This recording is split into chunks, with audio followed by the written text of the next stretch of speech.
Hi everyone, my name is Mooy. And I'm Patricia Cockerill. Thank you for joining us on this pictorial journey of a trip we recently took. We went to a place in southern Colorado that most people have never heard of, much less visited. This video is the story of our Crestone, Colorado retreat and why we have gone there for the past 2 years. Okay, let's take a look at it. Patricia and I went on a personal retreat to Crestone, Colorado in July. Crestone isn't well known. It's a place you have to know about and commit to a long journey of several hours across the high desert in order to get there. It's in a very remote location, 8,000 feet up the Sangre de Cristo Mountains, and it only has 140 permanent residents. But it's a mecca for spiritual devotees where over 24 holy sites reside. They include temples, stupas, landmarks, ashrams, labyrinths, and spiritual centers. An array of faiths representing the wisdom traditions of East and West share the mountains. Buddhist, Hindu, Zen, Christian, Native American, and New Age spiritual centers dot the mountainous terrain. You may be wondering how this remote, dark sky area became such a destination. In 1977, a UN diplomat named Maurice Strong and his wife bought a large tract of land in Crestone to build retirement homes. A mystic wandering the area told them the land was sacred and had spiritual qualities. This was later confirmed by Native American elders in the area. On hearing this, the Strongs reversed course and donated their land to religious groups if they were willing to build centers on it. When Lawrence Rockefeller learned about it, he became a supporter and financially donated funds for the construction of these centers. We'd like to share 2 of these spiritual sites that we visited and tell you why they're so important to us on our retreat. One of the best known is the Tashi Gomang Stupa, located on the highest peak overlooking the valley. This 42-foot stupa commemorates the 16th Karmapa who visited Crestone in 1980. When he saw it, it reminded him of his home in Tibet, and the Strongs immediately gave him the land.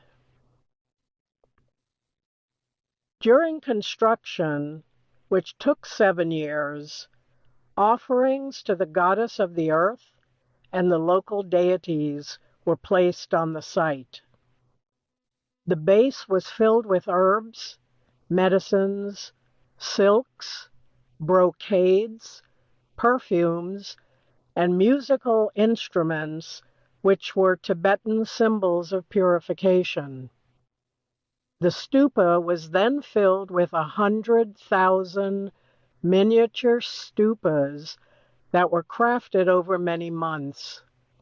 Each had a tiny roll of prayers and mantras that were blessed and consecrated by visiting lamas before being placed inside the stupa. A life force pole with 2 mandalas was placed through the center of the stupa, reaching the top. It was crafted from a single juniper tree. Precious relics from all 16 Karmapas and saints were ceremonially placed around the base of the life force pole. Completing the stupa, a statue of His Holiness the 16th Karmapa, wearing the traditional black crown, was placed on the front of the stupa. The stupa was crowned with the traditional golden sun and half moon on the top.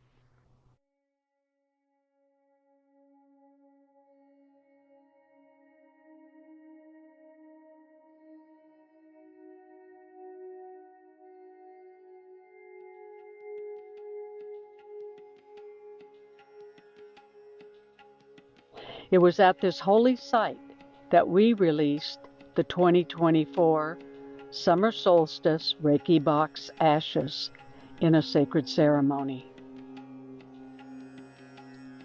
The ashes were caught by a gust of wind, and as we toned the chant of green Tara, they blew away from the stupa over the mountains, carrying all the intentions that you had placed in the Reiki box.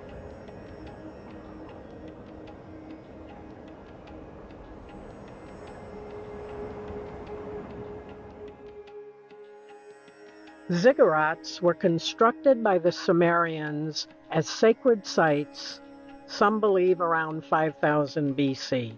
Others say it's much older. Priests and magicians conducted ceremonies on top of them that could be seen by the people below. Thousands of years later, they became astronomical observation posts. The Crestone Ziggurat blends both the spiritual and celestial in its construction. The ochre and blue painted structure rises up on the magnificent plateau of the Sangre de Cristo Mountains.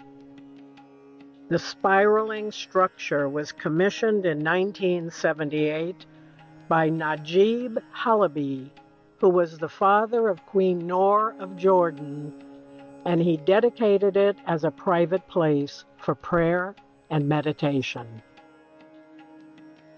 To reach the top of the ziggurat, you must climb a ramp built on the outside of the structure. It's a steep spiral incline with only a foot-high wall that offers very little forgiveness for a climber's missteps. But at the top, you can see 360 degrees around the valley, as it is surrounded by the mountains. From the top, the Great Sand Dunes National Park is visible in the distance. It looks like a blanket on the base of the mountains. Today, the ziggurat is maintained and administered by the Tashi Gomang organization as a place of retreat and prayer. On each instance that we made the 1.5 mile hike to the ziggurat, we only met one other pilgrim. In each instance, that person was there for either a ceremony or in the remembering of a loved one. In 2023, we released the Reiki Box ashes in a medicine wheel at the base of the ziggurat. When we came back this year, it was still intact, other than a couple of stones that had rolled away. We cleaned up the circle, placed crushed herbs and incense into the circle, and did a ceremony of prayer and purification. Join us at another sacred site in Crestone where Patricia and I did our actual retreat. It's Crestone Video 2, and it's called the Mountain Zen Center. Hey, don't forget to subscribe to Spiritual Connections for more spiritual, educational, and impactful videos. Have a great day.